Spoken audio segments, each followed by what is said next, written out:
Kapag napanaginipan mo na nawawala ang ngipin, hindi ito basta-basta. Ibig sabihin nito, may tinatago kang pangamba o isang sitwasyong unti-unting kumakain sa tiwala mo sa sarili.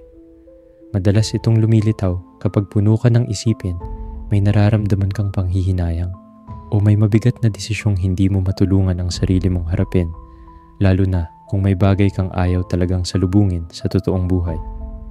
Sabi ng matatanda, kapag nalagas ang ngipin sa panaginip, may paparating na balitang dapat paghandaan. Mas matindi ang bisa nito kapag paulit-ulit itong lumalabas sa panaginip, lalo na sa mga lumang kwento ng mga lola sa probinsya. Dapat gawin?